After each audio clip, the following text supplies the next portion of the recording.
पूर्णः पृष्ठः परस्वामी व्याप्तः कर्ता उपकारकः रक्षत्येव तदीयं मां कर्मार्थ्यो हृदयवगः आपादमौलिपर्यन्तं गुरूणाम् आकृतिं स्मरेत् तेन विघ्नाः प्रणश्यन्ति सिद्ध्यन्ति च मनोरथाः.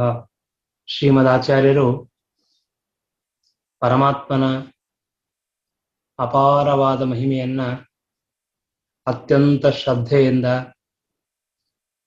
ಸಜ್ಜನರಿಗೆ ಆ ಭಗವಂತನಲ್ಲಿ ಭಕ್ತಿ ಬರಬೇಕು ಎಂಬಂತಹ ಉದ್ದೇಶದಿಂದ ಪರಮಾತ್ಮನ ಪ್ರೀತಿಗಾಗಿ ಈ ಸ್ತೋತ್ರವನ್ನು ಮಾಡ್ತಾ ಇದ್ದಾರೆ. ದ್ವಾದಶ ಸ್ತೋತ್ರದಲ್ಲಿ 2ನೇ ಅಧ್ಯಾಯದ 2ನೇ ಶ್ಲೋಕವನ್ನ ನಾವು ತಿಳಿತಾ ಇದ್ದೇವೆ. ಸತ್ಪಾಂಥ ಜನಗೇಹಾಯ ನಮೋ ನಾರಾಯಣಾಯತೆ ರಮಾ ಚಕೋರಿ ವಿಧವೆ ದುಷ್ಟ ದರ್ಪೋದ ವನ್ಹಯೇ ಸತ್ಪಾಂಥ ಜನಗೇಹಾಯ ನಮೋ ನಾರಾಯಣಾಯತೆ. ರಮಾ ಚಕೋರಿ ವಿಧವೆ ಈ ಶಬ್ದದ ಅರ್ಥವನ್ನು ತಿಳಿದಿದ್ದೇವೆ. 2ನೆಯ ಶಬ್ದ ದುಷ್ಟ ದರ್ಪೋದ ವನ್ಹಯೇ. ಪರಮಾತ್ಮ ಎಷ್ಟು ಕರುಣಾಶಾಲಿಯೋ ದಯಾಶಾಲಿಯೋ ಪರಮಾನುಗ್ರಹವನ್ನು ಮಾಡುತ್ತಾನೋ ಭಕ್ತರಿಗೆ, ಅಷ್ಟೇ ದುಷ್ಟರಿಗೆ ಶಿಕ್ಷೆಯನ್ನು ಕೊಡುವಲ್ಲಿ. ದುಷ್ಟರಿಗೆ ನಿಗ್ರಹ ಮಾಡಬೇಕು, ದುಷ್ಟರಿಗೆ ಎಂದೂ ಒಳ್ಳೆಯದನ್ನು ಮಾಡೋದಿಲ್ಲ. ಯಾರು ಧಾರ್ಮಿಕರಾಗಿ ಇಲ್ಲ, ಸಜ್ಜನರಾಗಿ ಇಲ್ಲ, ಪರೋಪಕಾರಿಯಾಗಿ ಇಲ್ಲ, ಜಗತ್ತಿನ ನಾನಾ ವಿಧವಾಗಿರತಕ್ಕಂತಹ ಏನು ಸಹಜವಾದ ಸರಳವಾದ ವ್ಯಾಪಾರಗಳಿದೆ, ಅದಕ್ಕೆ ವಿರುದ್ಧವಾಗಿ ನಡೀತಾರೆ, ಅಂತಹ ಯಾವ ದುಷ್ಟ ಜನರು ಈ ಲೋಕದಲ್ಲಿ ಇದ್ದಾರೆ ಅಂತಹವರನ್ನ ಪರಮಾತ್ಮ ಎಂದೂ ಸಹನ ಮಾಡುವುದಿಲ್ಲ. ಆ ಎಲ್ಲ ದುಷ್ಟ ಜನರನ್ನು ಕೂಡ ಭಗವಂತ ತಾನು ದಮನ ಮಾಡ್ತಾನೆ. ಹೀಗಾಗಿ ಶ್ರೀಮದಾಚಾರ್ಯ ಹೇಳ್ತಾರೆ, ದುಷ್ಟ ದರ್ಪೋದ ವನ್ಹಯೇ. ದುಷ್ಟ ಜನರ ದರ್ಪ ಅಂದ್ರೆ ಅಹಂಕಾರ. ಆ ದುಷ್ಟ ಜನರ ದರ್ಪ ಎಂಬಂತಹ ಅಥವಾ ಅಹಂಕಾರ ಏನಿದೆಯಲ್ಲ, ಅದು ಉದ ಎಂಬ ಶಬ್ದಕ್ಕೆ ಸಂಸ್ಕೃತದಲ್ಲಿರತಕ್ಕಂಥ ಉದಕ. ಉದಕ ಅಂದ್ರೆ ನೀರು ಅಂತ ಅರ್ಥ. ದುಷ್ಟ ಜನರ ಅಹಂಕಾರ ಅಂತ ಹೇಗಿದೆ ಅಂದ್ರೆ ನೀರಿನಂತೆ ಇದೆ. ಆ ನೀರಿನಂತೆ ಇರತಕ್ಕಂತಹ ದುಷ್ಟ ಜನರ ಅಹಂಕಾರವನ್ನ ಭಗವಂತ ಅದನ್ನ ನಾಶ ಮಾಡ್ತಾನೆ. ಹೇಗಿದ್ದಾನೆ? ಆ ನೀರಿಗೆ ವನ್ಹಿ, ವನ್ಹಿ ಅಂದ್ರೆ ಬೆಂಕಿ. ಆ ಬೆಂಕಿ ಬಹಳವಾಗಿರತಕ್ಕಂತಹ ಬಿಸಿ ಇದ್ರೆ ನೀರು ಒಣಗಿ ಹೋಗುತ್ತೆ. ಬಹಳವಾದ ಬಿಸಿಲಿದ್ರೆ, ಬಹಳವಾದ ಬೆಂಕಿ ಇದ್ದರೆ, ನಾವು ಒಲೆಯ ಮೇಲೆ ಪಾತ್ರೆಯನ್ನು ಇಟ್ಟು ಚೆನ್ನಾಗಿ ಉರಿ ಹಚ್ಚಿ ಒಂದು ಅರ್ಧ ಲೋಟ ನೀರು ಹಾಕಿದ್ರೆ ಪಾತ್ರೆಯಲ್ಲಿ ಒಂದೇ ನಿಮಿಷದಲ್ಲಿ ನೀರೆಲ್ಲ ಒಣಗಿ ಹೋಗ್ಬಿಡುತ್ತೆ. ಹೀಗಾಗಿ ಆ ಬೆಂಕಿ ಇದು ನೀರನ್ನ ಒಣಗಿಸ್ತದೆ, ಬಿಸಿ ನೀರನ್ನ ಒಣಗಿ ಹಾಕಿಸ್ತದೆ. ಹಾಗೆ ಪರಮಾತ್ಮ ಏನ್ ಮಾಡ್ತಾ ಇದ್ದಾನೆ ಅಂತಂದ್ರೆ, ದುಷ್ಟ ದರ್ಪ ಉದವನ್ಹಯೇ. ಈ ಲೋಕದಲ್ಲಿ ಯಾರು ದುಷ್ಟರು ಅಂತಿದ್ದಾರೋ ಆ ದುಷ್ಟರ ಯಾವ ದರ್ಪ ಇದೆಯಲ್ಲ, ನಾನು ಬಹಳ ದೊಡ್ಡ ವ್ಯಕ್ತಿ, ಬಹಳ ಅಹಂಕಾರ, ತಾನು ದೊಡ್ಡವನು ತೋರಿಸ್ಕೊಡ್ತಿದ್ದಾರೆ, ಅಂತಹವರ ಅಹಂಕಾರವನ್ನ ಭಗವಂತ ನಾಶ ಮಾಡ್ತಾನೆ. ಆ ಅಹಂಕಾರ ಎಂಬಂತಹ ನೀರನ್ನ ಒಣಗಿಸ್ತಾನೆ. ಅದರ ಅಭಿಪ್ರಾಯ ಅಹಂಕಾರವನ್ನು ನಾಶ ಮಾಡ್ತಾನೆ. ನಾವು ಇದನ್ನ ಪುರಾಣಗಳಲ್ಲಿ ನೋಡ್ತೇವೆ, ಮಹಾಭಾರತದಲ್ಲಿ ನೋಡ್ತೇವೆ. ಎಷ್ಟು ಕಡೆಗೆ ದುಷ್ಟ ಜನರು ಭಾರೀ ಅಹಂಕಾರದಿಂದ ಮೆರೀತಾ ಇರ್ತಾರೆ, ಆದರೆ ಪರಮಾತ್ಮ ಅವರೆಲ್ಲರನ್ನೂ ನಾಶ ಮಾಡಿರ್ತಾನೆ. ರಾವಣ ಎಂತಹ ಅಹಂಕಾರಿಯಾಗಿದ್ದ, ಎಷ್ಟು ದರ್ಪ ಅವನಿಗೆ. ನಿಮಗೆಲ್ಲ ಗೊತ್ತು, ನವಗ್ರಹ ದೇವತೆಗಳನ್ನೇ ತನ್ನ ತಾನು ಹೋಗ್ತಾ ಇರುವಾಗ ಅವ್ರನ್ನ ಸ್ಟೆಪ್ ಆಗಿ ಮಾಡಿಕೊಂಡು ಇಟ್ಕೊಂಡು ಅವ್ರ ಮೇಲೆ ಹೋಗ್ತಿದ್ದ ಅಂತ ಹೇಳ್ತಾರೆ. ಇಷ್ಟು ಅವನಿಗೆ ಅಹಂಕಾರ.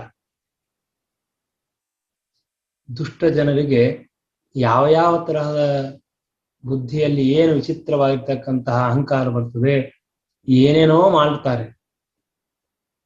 ಯಾರ ಜೊತೆ ಹೇಗೆ ವ್ಯವಹಾರ ಮಾಡಬೇಕು ಅಂತ ಏನೂ ಗೊತ್ತಾಗಲ್ಲ. ಅಷ್ಟು ಅಹಂಕಾರದಿಂದ ಇರ್ತಾರೆ. ಆದ್ರೆ ಪರಮಾತ್ಮ ನೋಡ್ತಾನೆ, ಸ್ವಲ್ಪ ದಿನ, 2 ದಿನ, 10 ದಿವಸ, ಕೊನೆಗೆ ಅವ್ರ ಸಂಪೂರ್ಣವಾಗಿರ್ತಕ್ಕಂತಹ ನಾಶವಾಗುತ್ತೆ. ಕೆಲವು ಸಲ ಮನುಷ್ಯನ ಜೀವನದಲ್ಲಿ ಏನಾಗುತ್ತೆ ಅಂದ್ರೆ, ಅಂತಹ ದುಷ್ಟ ಜನರ ಒಂದು ಅಧಿಕಾರವೋ, ಸಂಪತ್ತು, ಮತ್ತೆ ಬೇರೆ ಬೇರೆ ವಿಧವಾಗಿರ್ತಕ್ಕಂತಹ ಅವರು ಮಾಡುವ ಕಾರ್ಯಗಳನ್ನು ನೋಡಿ ಅನೇಕ ಬಾರಿ ಸಜ್ಜನರ ಮನಸ್ಸಿನಲ್ಲಿ, ಸಾತ್ವಿಕರಿಗೆ ಈ ರೀತಿಯಾಗಿ ತೋರ್ತದೆ. ಏನ್ ತೋರ್ತದೆ ಅಂತಂದ್ರೆ, ನಾವು ಆ ತರಹದ ಮಾಡಿದ್ರೆ ನಾವು ಹಾಗೆ ಆಗ್ಬಹುದಾಗಿತ್ತು, ಏನೋ ಧರ್ಮ ಕರ್ಮ ಹಾಗೆ ಅಂತ ಇಟ್ಟುಕೊಂಡು ನಾವು ಈ ರೀತಿಯಾಗಿದ್ದೀವಿ ಅಂತ ಎಷ್ಟೋ ಬಾರಿ ಸಹಜವಾಗಿ ಮನುಷ್ಯನ ಸ್ವಭಾವ ಅದು ಹಾಗೆ ತೋರುತ್ತೆ. ಆದರೆ ಎಂದೂ ಕೂಡ ನಾವು ಆ ರೀತಿಯ ಬೇಸರವನ್ನು ಪಡೆದುಕೊಳ್ಳುವ ಅವಶ್ಯಕತೆ ಇಲ್ಲ. ಯಾಕೆ ಅಂತಂದ್ರೆ, ದುಷ್ಟ ಜನರಿಗೆ ಅವರು ತಮ್ಮ ಅಹಂಕಾರದಿಂದ ಎಲ್ಲ ಕೆಲಸ ಮಾಡ್ತಿರ್ತಾರಲ್ಲ, ಅದರಿಂದ ಯಾರಿಗೂ ಶಾಂತಿ, ಸಮಾಧಾನ, ಒಂದು ಸುತ್ತಲಿರ್ತಕ್ಕಂತಹ ಯಾವ ಪರಿವಾರದ ಜನರಿಗಾಗಲಿ ಅಥವಾ ಅವರಿಗೆ ಸಂಪರ್ಕದಲ್ಲಿ ಬಂದಿರತಕ್ಕಂತಹ ಎಷ್ಟೋ ಜನ ಇರ್ತಾರೆ, ಅವರಿಗೂ ಕೂಡ ಈ ತರಹದ ಒಂದು ಶಾಂತಿ ಇರೋದಿಲ್ಲ. ಅನಿವಾರ್ಯ, ಹಣ ಕೊಡ್ತಾನೆ ಮತ್ತೆ ನಾವು ಬದುಕಬೇಕು ಅನ್ನುವುದಕ್ಕಾಗಿ ಅವರ ಹತ್ರ ಕೆಲಸ ಮಾಡೋದು ಬೇರೆ. ಪ್ರೀತಿಯಿಂದ, ಆದರದಿಂದ, ಗೌರವದಿಂದ ಯಾರು ಕೂಡ ದುಷ್ಟ ಜನರ ಸಂಪರ್ಕದಲ್ಲಿ ಇರ್ಲಿಕ್ಕೆ ಯಾರೂ ಅಪೇಕ್ಷೆ ಮಾಡೋದಿಲ್ಲ. ಎಂಥವರಾದರೂ ಕೂಡ ಆ ದುಷ್ಟ ವ್ಯಕ್ತಿಗಳ ಸಂಪರ್ಕವನ್ನ ನಾವು ಸರ್ವಥಾ ಮಾಡಬಾರದು. ಸ್ವಲ್ಪ ಏನೋ ಹಣ ಬಂತು, ಏನೋ ಚೆನ್ನಾಗಿ ಅನಿಸ್ತದೆ, ಆದ್ರೆ ಒಂದ್ಸಲ ಬಿದ್ದೀವಿ, ಮುಗಿದು ಹೋಯ್ತು, ಅವನಿಗೆ ಹೇಳಲಿಕ್ಕೆ ಆಗೋದಿಲ್ಲ.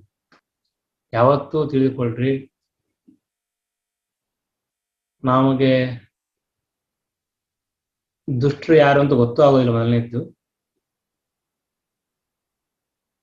ಆದರೂ ಮನುಷ್ಯನಿಗೆ ಸಹಜವಾಗಿಯೇನೆ ಅಂತಹ ಜನ ಮಾಡುವ ವ್ಯಾಪಾರ ವ್ಯವಹಾರಗಳು ಸಹಜವಾಗಿ ಇಷ್ಟ ಆಗತ್ತೆ.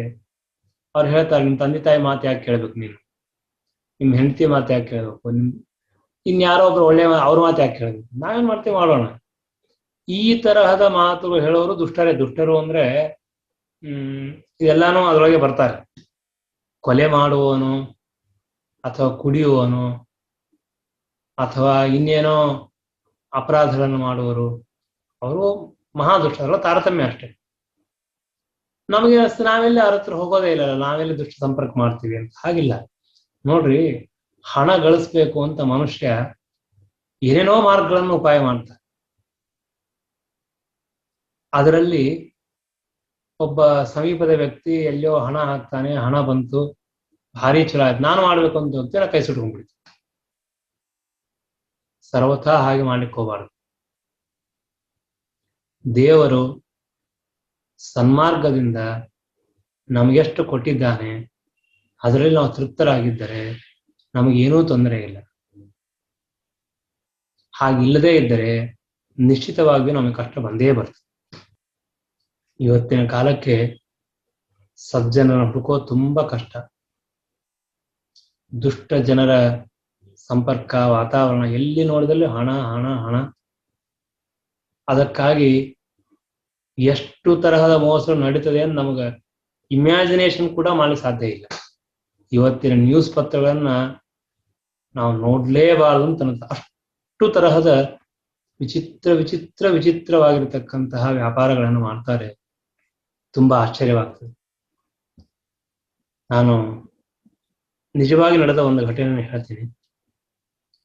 ಅವರು ಪ್ರಾಕ್ಟಿಕಲ್ ಅಂದ್ರೆ ಅನುಭವಿಸಿ ಅದನ್ನ ಅವ್ರು ಹೇಳಿದ್ರು. ಒಬ್ಬ ವ್ಯಕ್ತಿ ಅವ್ರು ದೊಡ್ಡ ಅಧಿಕಾರದಲ್ಲಿದ್ದವರು, ಸಾವಿರಾರು ಕೋಟಿ ಹಣ ಇರ್ತಕ್ಕಂತಹ ಒಬ್ಬ ವ್ಯಕ್ತಿ, ಅಧಿಕಾರಿಗಳು. ಅವ್ರ ಹತ್ರ ಬಂದು ಒಬ್ಬ ಮನುಷ್ಯ ಕೇಳ್ತಾನೆ, ನನ್ನ ಮಗನಿಗೆ ಆರೋಗ್ಯ ಸರಿ ಇಲ್ಲ, ಆದ್ರಿಂದ ನನಗೆ ಅವ್ರು ಹೇಳಿದ ಹಣ ಸರಿಯಾಗಿ ನೆನಪಿಲ್ಲ, ಅಂತೂ 10 ಲಕ್ಷನೋ ಎಷ್ಟೋ ಹಣ ಬೇಕು ಅಂತ, ನೀವು ಸಹಾಯ ಮಾಡಿದ್ರೆ ನಿಶ್ಚಿತವಾಗಿಯೂ ನನಗೆ ನಮ್ಮ ಮಗನಿಗೆ ಅನುಕೂಲವಾಗುತ್ತೆ, ಆರೋಗ್ಯ ಆಗುತ್ತೆ ಮತ್ತು ಚೆನ್ನಾಗಿ ನೋಡಿ. ಅವರು ಸ್ವಲ್ಪ ವಿಚಾರ ಮಾಡಿ, ಆಯ್ತು ನನಗೆ ಅಷ್ಟು ಕೊಡ್ಲಿಕ್ಕೆ ಆಗೋದಿಲ್ಲ, ಒಂದು 2 ಲಕ್ಷ ರೂಪಾಯಿ ನಿಮಗೆ ಕೊಡ್ತೀನಿ, ಉಳಿದ ಹಣವನ್ನ ನೀವು ಹೇಗಾದ್ರೂ ವ್ಯವಸ್ಥೆ ಮಾಡಿಕೊಳ್ಳಿ ಅಂತ ಹೇಳಿದ್ರು. ಇದು ನಿಜವಾಗಿ ನಡೆದ ಘಟನೆ, ಅದೆಲ್ಲ ಅದಕ್ಕೆ ಪ್ರೂಫ್ ಎಲ್ಲ ಇದೆ. ಆಗ ಅವನೇನ್ ಮಾಡಿದ ಅಂದ್ರೆ, ಇವ್ರ ಹತ್ರ ಕೇಳದಂತೆ, ಇಲ್ಲ ನೀವು ನನಗೆ ಒಂದು ಲೆಟರ್ ಕೊಡ್ರಿ, ಏನಿಲ್ಲ ನಾನು ನಿಮ್ಗೆ ಹಣ ಕೊಟ್ಟಿದ್ದೇನೆ 2 ಲಕ್ಷ ರೂಪಾಯಿ, ಆದ್ರಿಂದ ನೀವು ಸಹಾಯ ಮಾಡ್ರಿ, ಎಲ್ಲರಿಗೂ ಅನುಕೂಲ ಆಗತ್ತೆ ಅಂತ ಬರೆದು ಕೊಟ್ರಿ ಸಾಕು ಅಂತ. ಆಯ್ತು ಅಂತ ಅವಳು ಪಾಪ ಕೇಳ್ತಾನೆ ಅಂತ ಬರೆದು ಕೊಟ್ರು. ಆಮೇಲೆ ಅವನು ಆ ಲೆಟರ್ ಇಟ್ಕೊಂಡು ಮತ್ತೆ ಬೇರೆ ಬೇರೆ ಕಡೆಗೆಲ್ಲ ಹೋಗಿ ಬೇಕಾದಷ್ಟು ಹಣ ತಗೊಂಡು, ಅಂತೂ ಆಯ್ತು. ಈ ಹಣ ಕೊಡುವಂತಹ ವ್ಯಕ್ತಿಗಳು ಒಬ್ಬರಿಗೆ ಮಾತ್ರ ಕೊಡೋದಿಲ್ಲ, ಬೇಕಾದಷ್ಟು ಜನ ಕೊಡ್ತಿದ್ರು, 10, 20, 30 ಜನ ಕೊಡೋರು. ಅದಕ್ಕಾಗಿ ಅವ್ರದೊಂದು ಸಿಸ್ಟಮ್, ಹೇಗೆ ಒಂದು ಆಫೀಸ್ ವರ್ಕ್ ಒಳಗೆ ಸಿಸ್ಟಮ್ ಇರ್ತದೆ, ಆ ತರ ಸಿಸ್ಟಮ್ ಮಾಡ್ಕೊಂಡಿದ್ದು. ಏನು ಅಂತಂದ್ರೆ, ಯಾವುದೇ ಒಬ್ಬ ವ್ಯಕ್ತಿ ಹಣ ಕೊಟ್ರೆ ಅವನು ಯಾವ ಹಾಸ್ಪಿಟಲ್ಗೆ ಹೋಗಿರ್ತಾರೆ, ಅಲ್ಲಿ ಏನ್ ಇರ್ತದೆ ಎಲ್ಲ ಒಂದು ತಿಂಗಳು, 2 ತಿಂಗಳು, 3 ತಿಂಗಳು ಆದ್ಮೇಲೆ ಮತ್ತೆ ಅವರೆಲ್ಲ ಚೆಕ್ ಮಾಡ್ತಿದ್ರು. ಆ ತರ ಸಹಜವಾಗಿ ಅವ್ರು ಫೋನ್ ಮಾಡಿದ್ರೆ ಅವ್ರು ಹೇಳಂತಿಲ್ಲ, ಈ ತರದ್ ಯಾವ ಪೇಷಂಟ್ ನಮ್ಮ ಹತ್ರ ಬಂದೇ ಇಲ್ಲ ಅಂತ ಹೇಳಿದ್ರೆ ಅವರಿಗೆ ಆಶ್ಚರ್ಯವಾಯ್ತು. ಏನಿದು, ನಾವೇನೋ ಹಣ ಕೊಟ್ಬಿಟ್ಟಿವಿ ನಂಬಿ, ಆದ್ರೆ ಇನ್ನೇನ್ ಮಾಡ್ಬೇಕು ಅಂತ ವಿಚಾರ ಮಾಡಿ, ಆಮೇಲೆ ಅವರು ಹಣ ಕೊಟ್ಟು ಊರಿನ ಎಲ್ಲ ಅಡ್ರೆಸ್, ಫೋನ್ ನಂಬರ್ ಎಲ್ಲ ಫೋನ್ ಮಾಡಿದ್ರೆ ಫೋನ್ ಸಿಕ್ಕಿಲ್ಲ. ಕೊನೆಗೆ ಅವ್ರ ಊರಿಗೆ ಹೋಗಿದ್ದ. ಹೋಗಿ ನೋಡಿದ್ರೆ ಅಲ್ಲಿ ಆ ಅಡ್ರೆಸ್ ಅಲ್ಲಿ ಯಾರಿಲ್ಲ, ಮನೆಯಲ್ಲಿ ಸಿಕ್ಕಿಲ್ಲ. ಕೊನೆಗೆ ಆ ಸಮೀಪದಲ್ಲಿರ್ತಕ್ಕಂತಹ ಒಬ್ಬ ಹೆಣ್ಮಗಳು ಅವ್ರಿಗೆ ಈ ತರ ಒಬ್ಬ ಹೆಸರು, ಅವ್ರ ಹೆಸರು ಹೇಳಿದ್ದೇನೆ, ಸಂಗಪ್ಪ ಏನೋ ಅಂತೂ ಕರ್ನಾಟಕದ ಒಬ್ಬ ಹೆಸರು ಹೇಳಿ, ಈ ತರ ನಮಗೆ ಬೇಕೋ ಅವ್ರು ಇದ್ದಾರಾ ಅಂತ ಕೇಳಿ, ಓ ಅವನ ಬಹಳ ಬುದ್ಧಿವಂತ ಅಂತ ಹೇಳ್ಬಿಟ್ರು. ಯಾಕೆ ಅಂತ ಅರ್ಥ ಆಗಿಲ್ಲ. ಇವ್ರು ಹೋದವ್ರು ಯಾರೋ ಗೊತ್ತಿಲ್ಲ ಅವ್ರಿಗೆ. ಅವನು ದೊಡ್ಡ ಕಂಪನಿಯ ಹೋಗಿ 2 ಲಕ್ಷ ರೂಪಾಯಿ ಇಸ್ಕೊಂಬಂದ ತನ್ನ ಮಗನ ಸಲುವಾಗಿ. ಅದೇ ಲೆಟರ್ ಇಟ್ಕೊಂಡು ಎಲ್ಲಾರು ಕೊಟ್ಟು ಒಂದು 20-30 ಲಕ್ಷ ರೂಪಾಯಿ ಸಂಗ್ರಹ ಮಾಡಿ, ನೋಡ್ರಿ ಎದುರಿಗೆ ಮನೆ ಇದೆ ಅಲ್ಲ, 3 ಫ್ಲೋರಿನ ಮನೆ ಅದು ಅವಂದೇ. ಅವನ ಮಗನಿಗೆ ಕ್ಯಾನ್ಸರ್ ಆಗಿತ್ತು, ಹೇಗೂ ಬದುಕೋದಿಲ್ಲ ಅಂತ ಗೊತ್ತಾಯ್ತು ಅವನಿಗೆ. ಹಣ ಖರ್ಚು ಮಾಡಿ ಏನ್ ಮಾಡೋದು ಅಂತ ಆ ಎಲ್ಲ ಹಣ ಚೆನ್ನಾಗಿ ಮನೆ, ಕಾರು ಎಲ್ಲ ಮಾಡ್ಕೊಂಡು ಆರಾಮಾಗಿದ್ದಾನೆ. 1 ವರ್ಷ ಆಯ್ತು, ಪಾಪ ಆ ಮಗನ ಸತ್ತೋಗ್ಬಿಟ್ಟ, ಏನ್ ಮಾಡ್ಲಿಲ್ಲ. ಇದು ನಿಜವಾಗಿ ನಡೆತಕ್ಕಂತಹ ಘಟನೆ. ಆಮೇಲೆ ಅವ್ರಿಗೆ ಗೊತ್ತಾಯ್ತು, ಇರ್ಲಿ ಬೇರೆ. ಇದು ಬಹಳ ವಿಚಿತ್ರವಾಗಿರ್ತಕ್ಕಂಥದ್ದು. ನಾನು ಯಾಕೆ ಈ ಮಾತನ್ನು ಹೇಳ್ತಾ ಇದ್ದೇನೆ ಅಂತಂದ್ರೆ, ಸತ್ಯವಾದ ಈ ತರಹದ 100 ಘಟನೆಗಳು ಜಗತ್ತಿನಲ್ಲಿ ಹಣಕ್ಕಾಗಿ ನಡೀತಾ ಇದೆ. ಇದು ಕಲಿಯುಗದ ಪ್ರಭಾವ ಇದೆ. ಏನ್ ಮಾಡೋದು ಈ ತರ ಮಾಡಿದ್ರೆ? ಅದರಿಂದ ದುಷ್ಟ ಜನರ ಸಂಪರ್ಕ ಅಂದ್ರೆ ಕೊಲೆ ಮಾಡುವವರು, ಗುಂಡು ಹಾಕೋರು, ಇನ್ನೇನೋ ಮಾಡೋರು, ಅವರಂತೂ ಮಹಾದುಷ್ಟರು, ಪ್ರಶ್ನೆ ಇಲ್ಲ ಅದರೊಳಗೆ. ಆದ್ರೆ ಸಾಮಾನ್ಯ ವ್ಯಕ್ತಿಗಳು ಎಷ್ಟೋ ದುಷ್ಟರು ಇರ್ತಾರೆ. ನಾವು ಮೋಸ ಮಾಡೋದನ್ನ ಬಹಳ ಎಚ್ಚರದಿಂದ ನಾವು ನಡಿಬೇಕಾಗ್ತದೆ. ಆದ್ರೆ ಪರಮಾತ್ಮ ಯಾರನ್ನೂ ಬಿಡೋದಿಲ್ಲ. ನೋಡ್ರಿ, ಹಣ ಇವತ್ತು ಬರುತ್ತೆ ಹೋಗುತ್ತೆ. ಆ ವ್ಯಕ್ತಿ ತನ್ನ ಮಗನಿಗೆ ಟ್ರೀಟ್ಮೆಂಟ್ ಕೊಟ್ಟಿದ್ರೆ, ಅವ್ನು ಬದುಕಿದ್ರೆ ಎಂತ ಲಾಭ ಆಗ್ತಿತ್ತು, ಅದನ್ನ ನೋಡೋದಿಲ್ಲ. ಹಣಕ್ಕಾಗಿ ಇವತ್ತಿನ ಕಾಲದಲ್ಲಂತೂ ಬಹಳ ಬಹಳ ಬೇಸರ ಸಂಗತಿಗಳನ್ನು ನಾವು ಪ್ರತಿನಿತ್ಯ ನೋಡ್ತೀವಿ. ಸ್ವಂತ ತಂದೆ ತಾಯಿಗಳನ್ನ ನೋಡ್ಕೊಳ್ಳೋದಿಲ್ಲ. ನೋಡ್ಕೊಳ್ಳೋದೇ ಇದ್ರೆ ನಮ್ಗೇನು ಅಷ್ಟು ದುಃಖ ಇಲ್ಲ. ಆದ್ರೆ ತಂದೆ ತಾಯಿ ಅಂತ ಹೇಳ್ಕೊಳ್ಳೋಷ್ಟು ಅವ್ರಿಗೆ ಶ್ರದ್ಧೆ ಇರೋದಿಲ್ಲ. ತುಂಬಾ ಆಶ್ಚರ್ಯಕರವಾಗಿರ್ತಕ್ಕಂತಹ ಸಂಗತಿ ಈ ಲೋಕದಲ್ಲಿ ಇದೆ. ಅದನ್ನೆಲ್ಲ ನೋಡಿದಾಗ ತುಂಬಾ ಆಶ್ಚರ್ಯವಾಗುತ್ತೆ. ಸ್ವಂತ ಹೆಂಡತಿ ಗಂಡನನ್ನೇ ಕೊಲ್ಲೋದು ಯಾವುದು ಸುಳ್ಳಲ್ಲ, ಮತ್ತೆ ಎಲ್ಲ ಪ್ರಾಕ್ಟಿಕಲ್ ಆಗಿ ನಡೀತಾ ಇರೋದು. ಇದಕ್ಕೆ ಹಣಕ್ಕಾಗಿ ಮತ್ತೊಂದೇನಿಲ್ಲ. ಅದರಿಂದ ದೇವರಲ್ಲಿ ಪ್ರಾರ್ಥನೆ ಮಾಡೋದು ಏನು ಅಂತಂದ್ರೆ, ಪರಮಾತ್ಮ ನಮಗೆ ದುಷ್ಟ ಜನರ ಸಂಪರ್ಕನೇ ಕೊಡಬಾರದು. ನಮಗೆ ಹಣ ಕೊಡದಿದ್ರೆ ಪರವಾಗಿಲ್ಲ, ಅಧಿಕಾರ ಕೊಡದಿದ್ರೆ ಪರವಾಗಿಲ್ಲ, ಐಶ್ವರ್ಯ ಕೊಡದಿದ್ರೆ ಪರವಾಗಿಲ್ಲ, ಆದ್ರೆ ದುಷ್ಟ ಜನ ಸಂಪರ್ಕ ಮಾತ್ರ ಸರ್ವಥಾ ಕೊಡಬಾರ್ದು. ಯಾಕೆ ಅಂದ್ರೆ ನಮ್ಮ ಅಸ್ತಿತ್ವವನ್ನೇ ನಾವು ಕಳ್ಕೊಂಡ್ಬಿಡ್ತೀವಿ. ಮನುಷ್ಯ ತನ್ನ ಅಸ್ತಿತ್ವವನ್ನೇ ಕಳ್ಕೊಂಡ್ಬಿಡ್ತಾನೆ. ಸನ್ಮಾರ್ಗ ನಡಿಬೇಕು, ಹೋಗ್ಬೇಕು, ಯಾರು ಹೇಳ್ತಾರೆ? ಇನ್ನೊಬ್ರು ಏನೋ ಒಂದು ಮಾತು ಹೇಳಿದ್ರು, ಅದನ್ನ ಕೇಳಿದ್ವಿ, ಹೋಗ್ಬಿಡ್ತೀವಿ. ಬಹಳ ಎಚ್ಚರ ಇರಬೇಕು. ಬೇಕಾದಷ್ಟು ಇದೆ, ಬೇಕಾದಷ್ಟು ಹೇಳ್ಬೇಕಾಗುತ್ತೆ. ಅಂದ್ರೆ ಇದನ್ನ ಎಷ್ಟು ವಿವರಣೆ ಮಾಡಿದ್ರೆ ಹೆಚ್ಚಾಗ್ತದೆ, ಎಷ್ಟು ವಿವರಣೆ ಮಾಡಿದ್ರೆ ಕಡಿಮೆ ಆಗತ್ತೆ. ದೊಡ್ಡ ಲೆವೆಲ್ದಲ್ಲಿ ನೋಡಿದ್ರೆ ಅದೊಂಥರ ಮೋಸ ಮಾಡೋದು, ದುಷ್ಟ ಜನ ಸಂಪರ್ಕ. ಸಣ್ಣ ಸಣ್ಣ ಲೆವೆಲ್ ನೋಡಿದ್ರೆ ಅದಕ್ಕೂ ಕಷ್ಟ ಇದೆ. ದೃಷ್ಟಾಂತ ಕೇಳಬೇಕು ಅಂದ್ರೆ, ನಾನು ಎಲ್ಲಿ ಹೊರಗೆ ತಿನ್ನೋದಿಲ್ಲ, ಬಟ್ ಅದನ್ನ ತಿನ್ನಂಗೆ ಯಾವನೋ ಕರಿತಾನೆ, ಬರ್ಬೇಕು ನೀ ತಿಂದು, ನಾ ತಿಂದೆ ಬಂದ್ಬಿಟ್ಟೆ ಅಷ್ಟೇ. ನನ್ಗೆ ಅನಿಸ್ತದೆ ಏನ್ ತಪ್ಪಾಯ್ತು, ಕರ್ದ ಹೋದೆ ಬಂದ್ಬಿಟ್ಟೆ, ಎಷ್ಟು ಈಸಿ. ಏನ್ ಇದ್ರಾಗ ಏನ್ ದೊಡ್ಡ ವಿಷಯ? ಇದು ದೊಡ್ಡ ವಿಷಯ ಅನ್ಬೇಡ್ರಿ ನೀವು, ಚಿಕ್ಕದು ಅಲ್ಲ ಇದು. ಯಾವ ಮನುಷ್ಯನಿಗೆ ಆ ಅಪರಾಧವನ್ನ ಇಡೀ ಜೀವನ ಮಾಡ್ತಿದ್ದಿಲ್ಲವ, ಮಾಡೋ ಪ್ರಸಂಗ ಬಂತು. ಯಾಕೆ ಗೊತ್ತಾ? ಒಬ್ಬ ವ್ಯಕ್ತಿಯ ಸಂಪರ್ಕ, ಅವನು ಯದ್ಯಪಿ ನೀವು ದುಷ್ಟನೇ ಅವನು. ಯಾಕೆ ಅಂದ್ರೆ ದುಷ್ಟ ಅಂದ್ರೆ ದೋಷ ಉಳ್ಳವನು ಅಂತ ಇಷ್ಟೇ ಅರ್ಥ. ನೀವೆಲ್ಲ ಅದಕ್ಕೆ ನಾನು ಅವಾಗ ಹೇಳಿದೆ, ದುಷ್ಟ ಅನ್ನೋ ಶಬ್ದಕ್ಕೆ ನೀವು ಕೊಲ್ಲುವವನು ಅಥವಾ ನೀಚ ಹೀಗೆಲ್ಲ ಅರ್ಥ ಅಲ್ಲ, ದೋಷ ಉಳ್ಳವನು ಅಷ್ಟೇ. ಅವ್ರು ಏನ್ ಮಾಡ್ತಾನೆ, ನಾವು ಬೇಡ ಅಂತ ಯಾರಪ್ಪ, ಅದೆಲ್ಲ ಸಂಸ್ಕೃತಿ ನಮ್ದೆಲ್ಲ, ಅದೆಲ್ಲ ಹೋಗ್ತದೆ, ಯಾರು ಕೇಳ್ತಾರೆ ನಮಗೆ? ಇದೇ ದುಷ್ಟ ದರ್ಪ. ದರ್ಪ ಅಂದ್ರೆ ಶಾಸ್ತ್ರದಲ್ಲಿ ಹೇಳಿರ್ತಕ್ಕಂತಹ ಮಾತನ್ನು ಮೀರುವ ಅಹಂಕಾರ ಇದೆಯಲ್ಲ ನಮಗೆ. ಶಾಸ್ತ್ರದಲ್ಲಿ ಹೇಳಿದ್ದಾರೆ ಇದನ್ನು ಮಾಡು, ಯಾಕೆ ಮಾಡಬೇಕು? ಇದೇ ಅಹಂಕಾರ. ದುಷ್ಟರ ಅಹಂಕಾರ ಅಂದ್ರೆ ದೋಷವುಳ್ಳ ವ್ಯಕ್ತಿಯ ಅಹಂಕಾರ ಅಂತ ಇಷ್ಟೇ ಅರ್ಥ. ಕೆಲವು ನೆನಪು ಮಾಡ್ಕೊಂಡ್ರೆ ಕಷ್ಟವಾಗತ್ತೆ. ಅಂತಹ ಪ್ರಸಂಗ ನನ್ನ ಜೀವನ ನಡೆದು ಹೋಗ್ತದೆ. ನಮಗೆ ಇಷ್ಟನೇ ಇರೋದಿಲ್ಲ, ನಾವು ಮಾಡ್ಬೇಕು ಅಂತ ನಮಗೆ ಅಪೇಕ್ಷೆನೇ ಇಲ್ಲ, ಆದರೂ ಇನ್ನೊಬ್ಬರ ಬಲಾತ್ಕಾರದಿಂದ ನಾವು ಮಾಡ್ತೇವೆ.